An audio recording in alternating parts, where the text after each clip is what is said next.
What happened? Boss!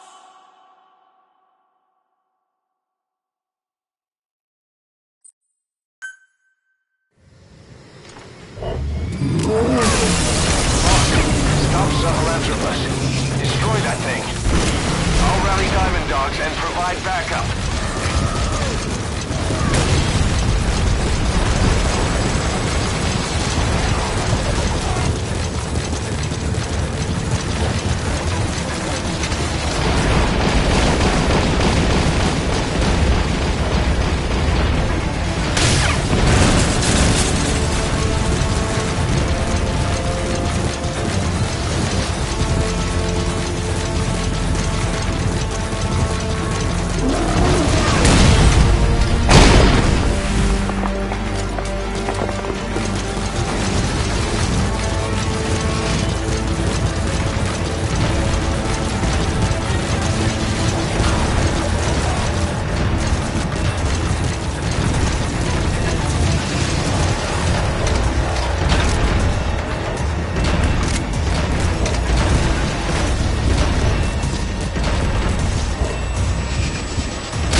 Break!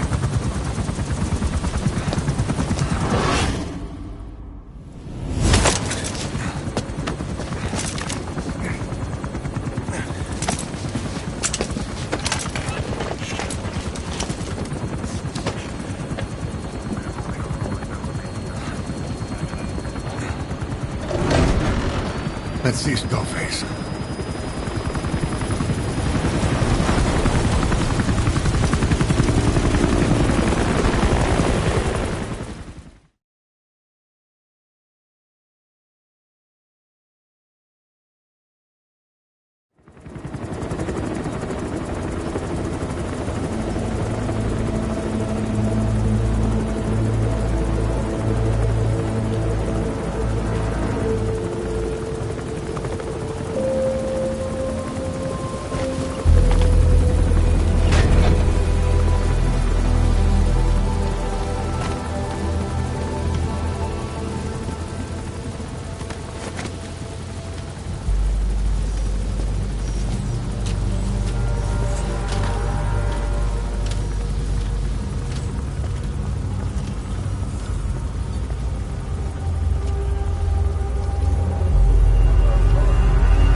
There were 3. Where's the other? Very close to you.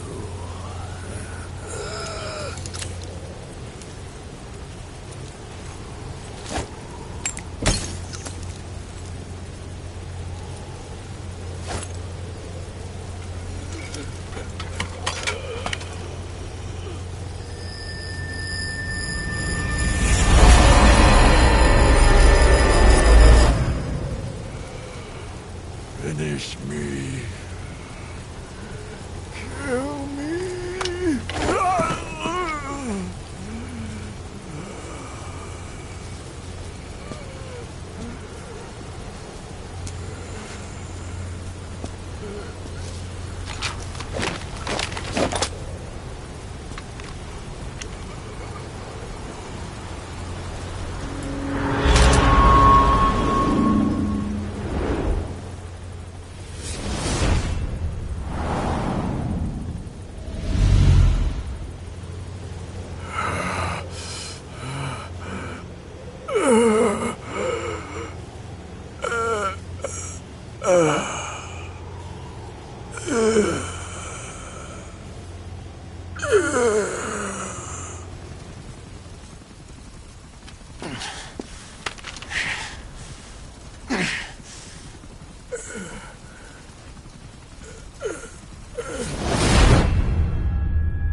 Do it yourself.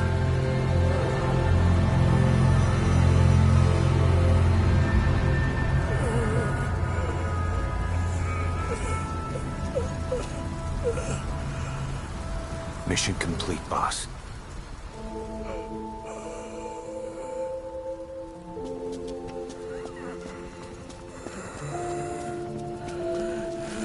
Kill me. Kill me.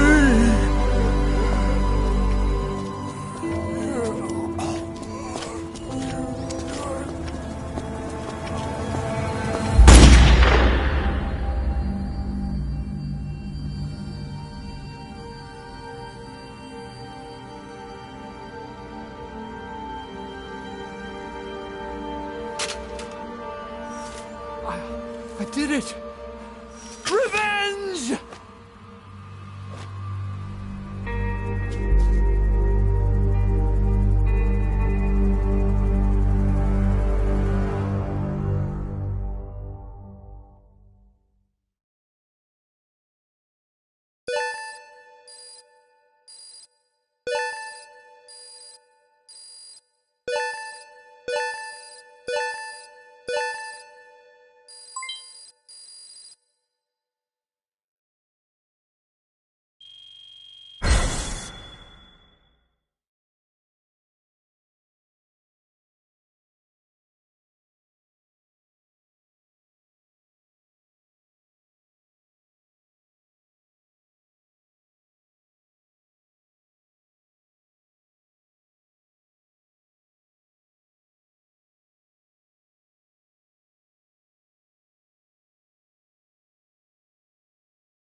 Anyone can give up his fight by laying down arms.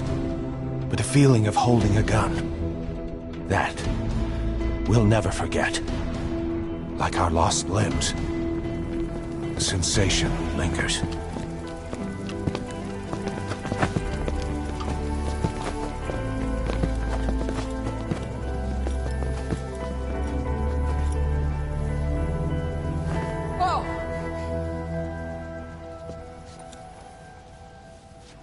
Here she comes! Here she comes!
Rifles in missing hands. We stand tall on missing legs. We stride forward on the bones of our fallen. Then, and only then, are we alive. This pain is ours, and no one else's. The secret weapon we wield, out of sight. we will be stronger than ever. For our peace.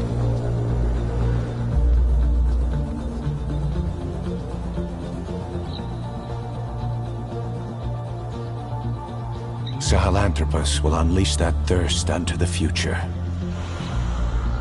Those were his last words. Kaz.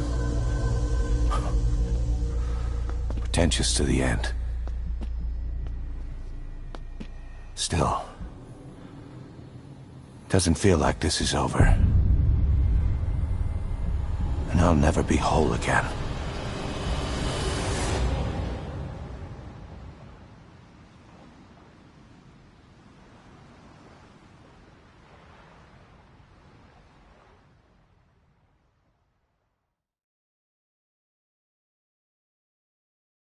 Blind in the deepest night, reaching out, grasping for a fleeting memory. All the thoughts keep piercing this broken mind. I fall, but I'm still standing, motionless.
Attention!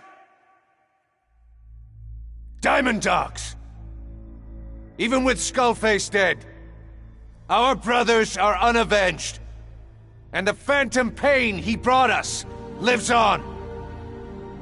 Cypher is still out there. We know they planted spies, parasites among us. Watch the man to your left, to your right. Assume nothing. Report everything. It's the only way to protect ourselves. From here on out,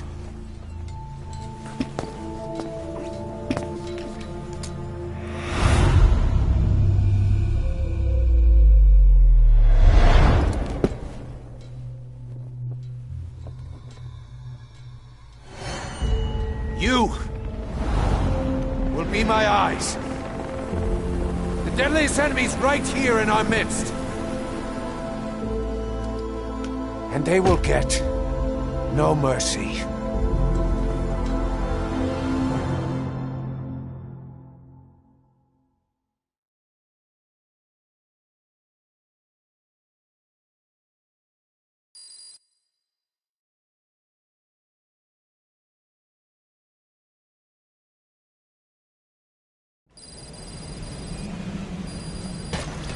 Even with Skullface dead, our pain is still right with us. We need more strength. We need more men. Diamond Dogs needs to be bigger. Missions have come in too. We still have a long road ahead of us.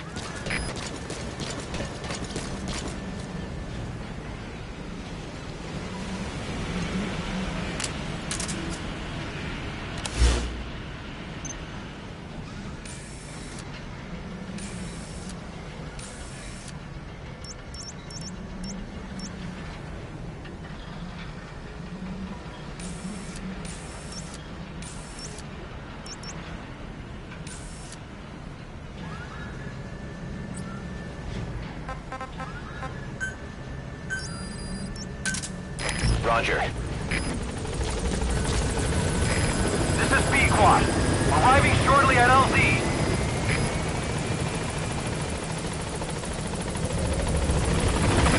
This is Pequod. On station at LZ.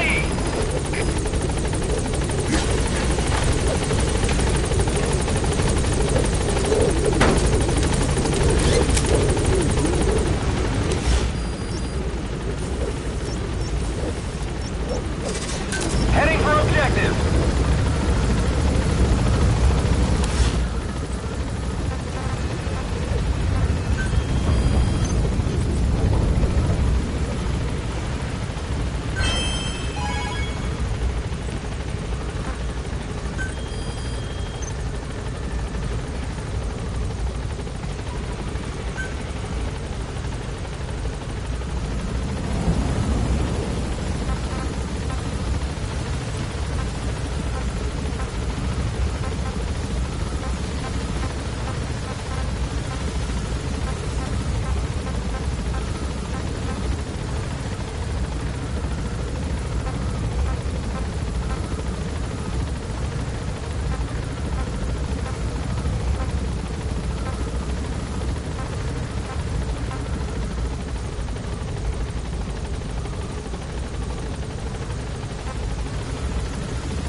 Emmerich didn't go with depleted uranium for Sahelanthropus' armor because of its strength. He had nukes in mind. Exactly. It's meant to use its body as the fuel component for a nuclear weapon. Sahelanthropus uses built-in uranium enrichment archaea to melt its own body and extract uranium-235 from the depleted uranium in its armor. Those archaea perform the enrichment in an extremely short time. The concentration jumps by a factor of several hundred, from 0.2% to over 90%. The end result being highly enriched weapons-grade uranium. Sahelanthropus' body itself becomes a nuclear bomb. Emmerich says if it were to self-destruct, the nuclear yield would be somewhere in the region of 15 kilotons. Since you need about 50 kilograms of highly enriched uranium to trigger a nuclear reaction, that would mean Sahelanthropus contains something like 23 tons of depleted uranium. That's not very much. No, it isn't. That's about what you'd expect to find in a main battle tank's armor. The point is, it can be transported anywhere, even use its conventional weaponry on the battlefield, and the international community will never suspect a thing.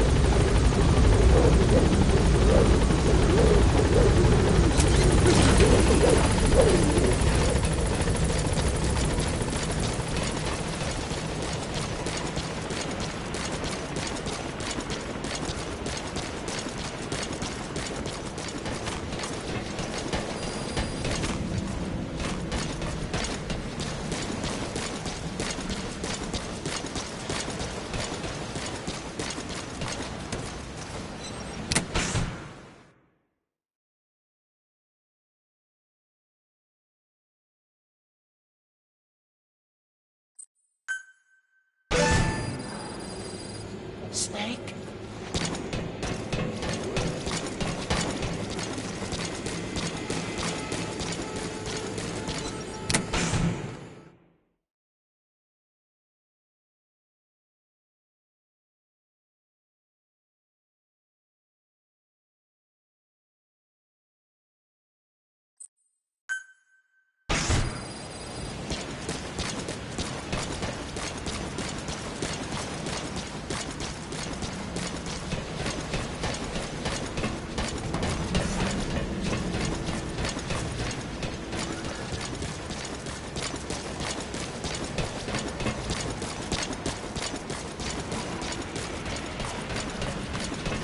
Welcome home, boss.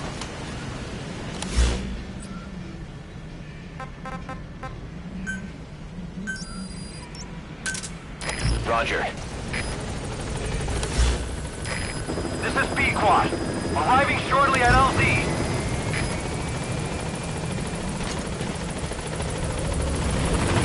This is Pequod. On station at LZ.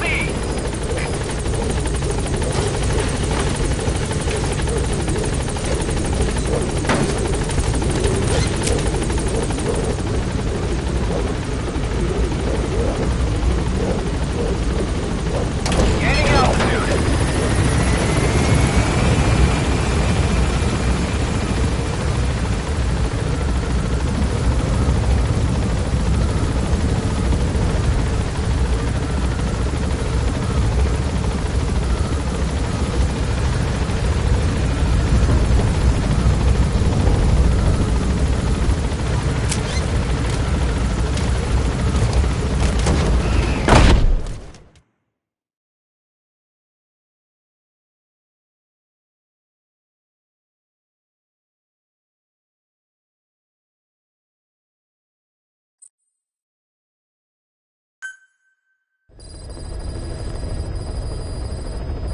Even with Skullface dead, our pain is still right with us. We need more strength. We need more men. Diamond Dogs needs to be bigger. Missions have come in too. We still have a long road ahead of us. It's ours now. All right. Don't let any of the staff touch that thing. Especially Emmerich. Of course. Don't let any of it. All right. I just received word from the R&D team and the transport team out of Afghanistan. They finished installing Sahelanthropus on the base. It's ours now. All right. Don't let any of the staff touch that thing. Especially Emmerich. Of course. That guy's crush on Sahelanthropus is beyond a joke. Guess he really wants to see his tech stand on its own two legs this time. That's not gonna happen. I know it. So you've got no plans to make it operational again? Damn right. Boss, I want to hear it straight from you. Hear what? What the hell do you want with that thing? The drive is busted. It's not like it has a nuke on board. Even if the metallic Archaea could turn it into a nuclear weapon, all it can do is self-destruct. Sahelanthropus just isn't a weapon anymore. It'll draw unwanted attention without even being a deterrent. I know. The weapons development strut sank 2 feet under that thing's weight. That's 1 year's drop in a single night. We've started on reinforcing the strut, but there's no guarantee it'll hold up if a storm hits. I know that too. Boss, why keep it? It's a mark. Us Diamond Dogs, we don't have a country to call home. That means we have no past, nothing to prove that we lived. Every one of us threw it all away when we came here. Sahelanthropus is a symbol to show that the likes of us brought at least one crisis to its end. A mark in history. So we can't just fade away. It's of no practical use to us. But we still need it. A symbol of what we've done. I'm glad I sounded you out on this. Snake, on behalf of all of us, I want to thank you. I don't need gratitude. I need security. Keep Emmerich away from that thing. Roger that.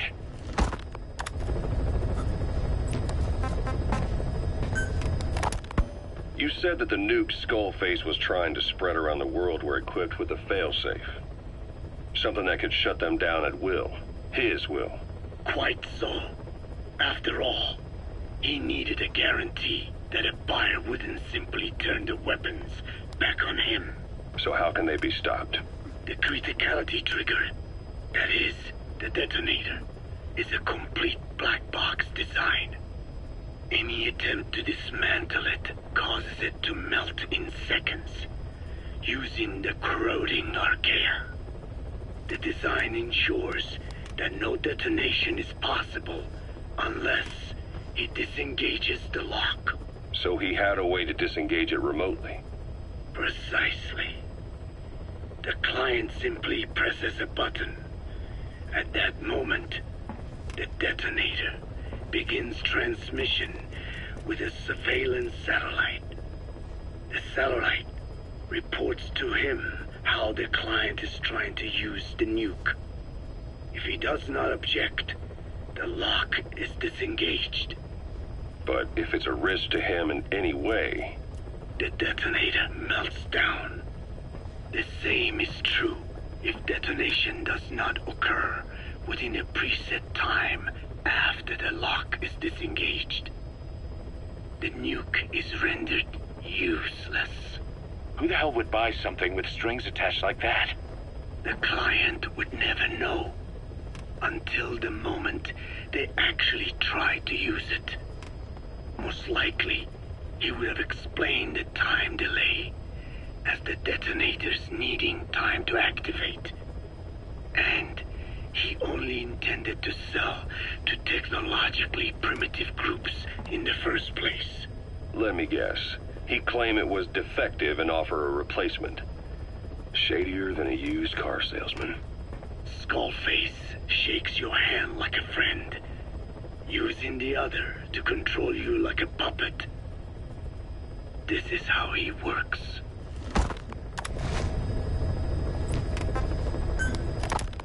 Code Talker. Haven't seen you eat a single thing since you got here. Let me guess. Photosynthesis? Oh? What makes you say that? Well, a long time ago, I knew someone with a similar ability. Well, you are correct. Most of my body is covered with parasites. I supply them with water, and in return, I receive sugars they produce when exposed to light. Mm-hmm. It isn't just my skin either. The parasites also act as my eyes. They have replaced many of my internal organs as well. It is thanks to them that I live on after over a century. How did you obtain them anyway? Through your research? I would like to say as much, but there is more to it than that. Let me take you back 20 years. I had hit a dead end with my parasite research. Then I was approached by a foundation. They said they had a sample of an unusual strain of parasite. Which foundation? Apparently, they had links to ARPA. But that is all I learned. I was somewhat ignorant of the ways of the world. Just being able to study it was enough for me. Yeah, I've heard that before. Go on. Half in doubt, I visited them to discover the body of an old man. Well, to be precise, his partial remains. a collection of parts, you could say. The man had died in an explosion. An old man, you say? His flesh had not decomposed. In fact, the tissue's cells were still metabolizing. The parasite had infected, or should I say assimilated with, the tissues, and was keeping them alive. I became obsessed with studying the body parts, foregoing food and even sleep. Every day was filled with new discoveries. The parasite's biology, internal anatomy, life cycle. But there was only so much I could learn through observation. And so I made a decision. To truly know the parasites, I had to live with them. So, you implanted them inside you from the dead man's flesh? Correct. It was quite a gamble, whether or not they would adapt to me. But fortunately, it appears I was compatible with them. Or perhaps, through my many years of research, my immune system learned to tolerate them. Were they that body's only parasite? Yes. However, there was a separate specimen that supplied its host with adrenaline in response to pain, and yet another that could control insects at will through secreting heterogeneous pheromones. I wanted exposure to them, to take them into me, but my wishes were denied. Their records, though, provided clues that helped advance my research. Would you care to join me? A life spent never worrying about food is a most wonderful one. I think I'll pass. But thanks. This has been helpful.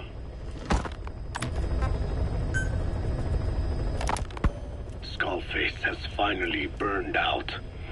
The world is rid of his existence at last. Was he still alive? You could say that. But you could also say he'd been dead for decades. What's that supposed to mean? Biologically speaking, it's hard to say how much was his life. Side effects from the treatment? No. The primary effect. Keeping a dying host alive as long as possible. That is the whole point. But in the end, he grew too dependent on his children. As if he had any other way to keep on living. He first underwent parasite therapy before the Soviet Union became his home. His body was horribly burned. Fire washed across his thin young frame and stole his skin and his throat, even his lungs. Only through repeated therapies could the parasites keep him alive. Most of his life became something the parasites gave to him. And then he lost the ability to die. That is correct. The parasites live on past the host's death, still aiding cell composition. At that stage, there is no way to extract them from the host cells. There is no way of knowing when the last cell of Skullface's body would die. The only choice was to burn the whole thing. And his children, along with it. And I am one to talk. When my life is snuffed out, I expect you to treat my body the same way. And when I burn, I will truly be one with my children for the first time. You say there were 3 English vocal parasites. According to Skullface, yeah. Skullface had 2 of the English strain with him. You burned both of them. There was an oil fire. I tossed him in. So that just leaves 1. And you tell me Skullface said he used it. He said it was very close to me. Very close. One of your comrades. Or someone ordered to kill you. Or he could have been speaking metaphorically. Metaphorically? Close to your spirit. close to your heart? Someone who either loves you or despises you?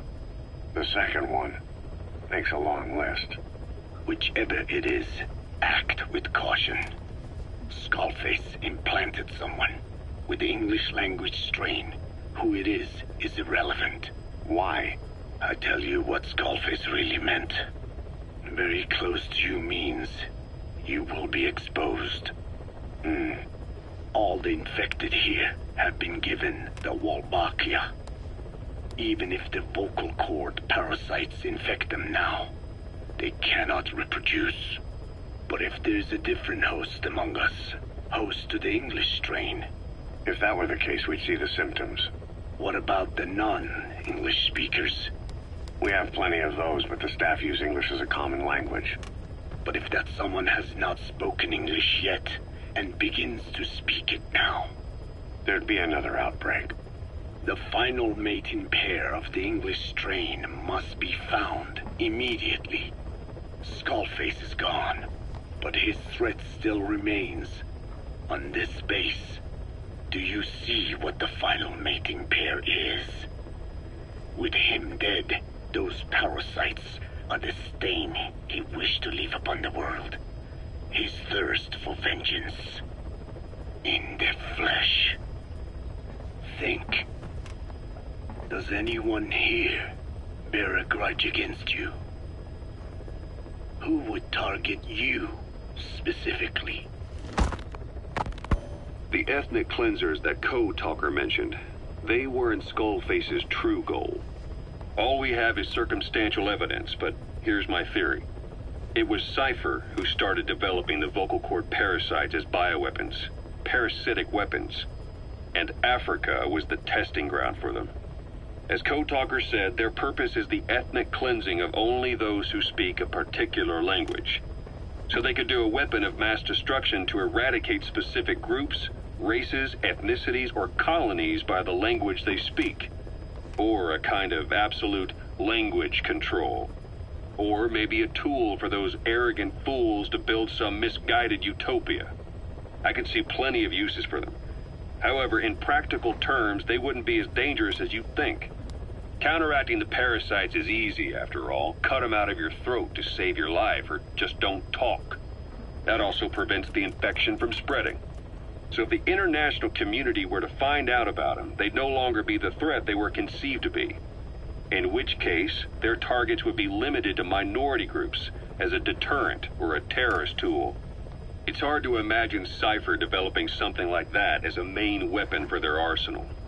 That leads me to think we've only tugged on one little thread in Cypher's grand tapestry. An obscure corner of their work, possibly forgotten altogether. In any case, things changed. When Skullface was forced to relocate to Africa and he saw that thread dangling. All the time he continued that research, he was secretly following his own agenda. The ethnic liberator parasites. His English language strain. Skullface said there were only 3 samples of the English language strain parasite, and I think we can believe him. Bringing his ethnic liberator's plan to fruition depended on creating an English version of the vocal cord parasites at all costs. But an English strain would have been useless to Cypher. Worse, it could have destroyed everything they'd built. It was the one type they couldn't allow. That means Skullface was forced to develop his English strain out of sight of Cypher's network. Naturally, he couldn't use the greenhouse facility Cypher had set up and filled with guinea pigs. Skullface must have found some secret place to create his precious few English parasites, hiding all evidence like a man cheating on his wife. Somewhere, an entirely standalone environment. And when his plan entered its final phase, he must have made the place disappear. Some little room, could be anywhere, but now nowhere at all. We'll never know where he did it, but to elude Cypher's surveillance, it couldn't have been big. I believe Skullface was telling the truth. There were only ever 3 samples of the English language strain. Why activate Sahelanthropus in Afghanistan? This is how Skullface wanted things to play out. The Soviet Union secretly develops a new type of nuclear weapon and successfully deploys it in Afghanistan. Revealing the existence of Sahelanthropus results in a return to the glory days of the Cold War. The threat it poses reignites the nuclear arms race between the world's major powers. The demand for nuclear weapons increases around the globe. What if you then introduced a nuclear weapon anyone could get their hands on? Non-nuclear nations, militant groups of all shapes and sizes, they'd all jump at the chance. Sahelanthropus was a marketing tool to sell nukes all around the world. But I think it's safe to say that plan was stamped out before it got up and running. The world's intelligence agencies never did turn up anything conclusive on it. After all, Sahelanthropus vanished before word could spread. Everything that's happened is already a fading memory, never to join the pages of history. Except for Cypher. Cypher won't forget. They'll already be working on something, quietly, beneath the surface. They'll use the pieces of data scraped together from this incident to build their own bipedal weapon. It'll take them a long time to complete it, but for now, the Greed sector have found their new life's work. We'll have to be ready too.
That's the target.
Boss, come on back to base.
Steel pipes gave way and crushed one of the kids. The boy named Ralph. They tell me he died instantly. I'm sorry, boss. It's my fault. I should have been keeping an eye on them. I'll let you know if we learn something.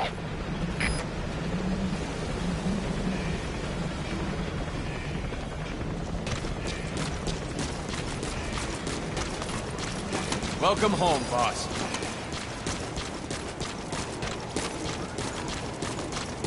Boss, thank you for putting an end to the infection.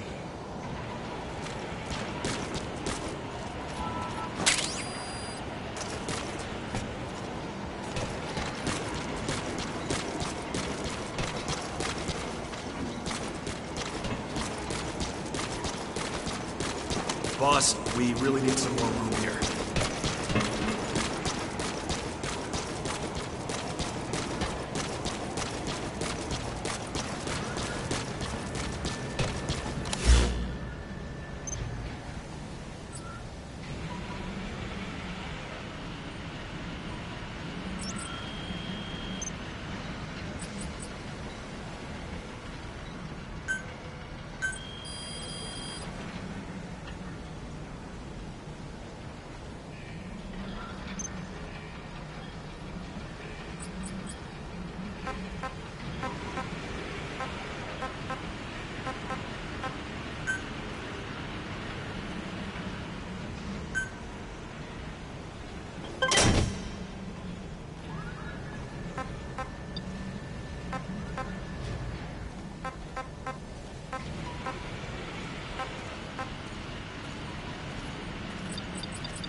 Boss, I'm ready for dispatch.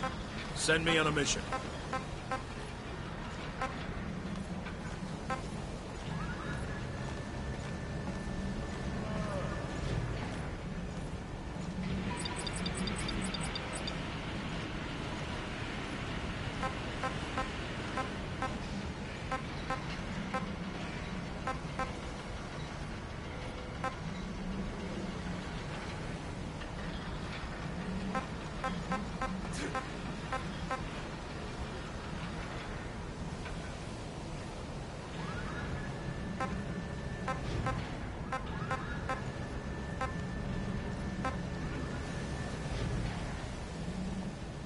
Things aren't so cozy around here these days, huh? Yeah. Every chance they get, they're telling us not to trust him. Commander Miller's gone a little cuckoo ever since that Skullface got about. All the Phantom paint talk. I'd say all these fighting is Phantoms. Well, revenge was his only reason for getting up in the morning. Then he got his revenge. And it didn't bring back anything he lost. Now he's left with his rage he doesn't know what to do with. Yeah. Just wish he wouldn't direct it at us. You got that right.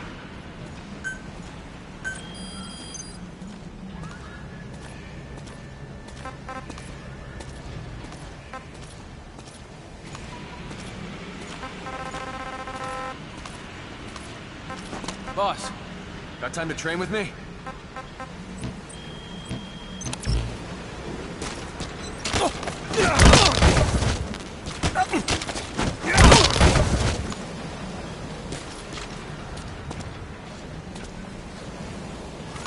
Thanks for that, boss.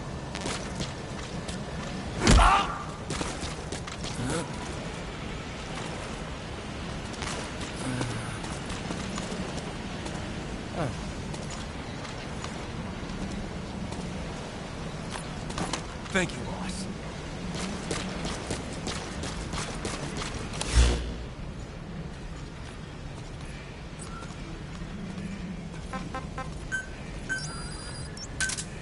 Roger. This is Pequod. Arriving shortly at LZ.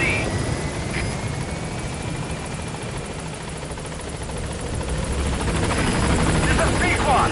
On station at LZ.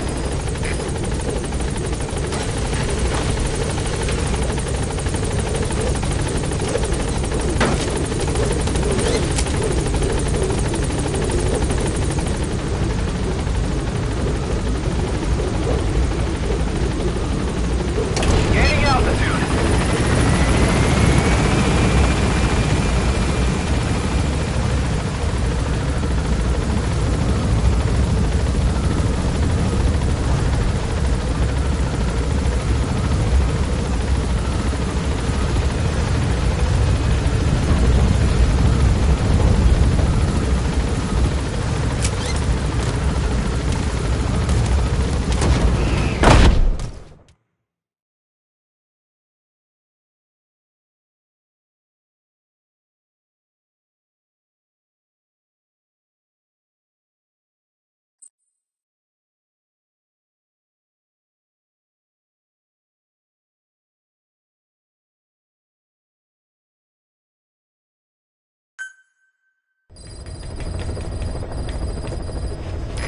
boss. You can now give the order to develop or dispose of nuclear weapons from your iDroid. With a nuclear deterrent, even if you're discovered while infiltrating a rival PF's FOB, most PFs won't dare retaliate. But you, of all people, know how dangerous it can be to have nuclear weapons. So will you add nukes to our arsenal as a deterrent? Or will you take them away from other PFs and dispose of them to help build a world that's free of nuclear weapons? I'll leave that decision up to you.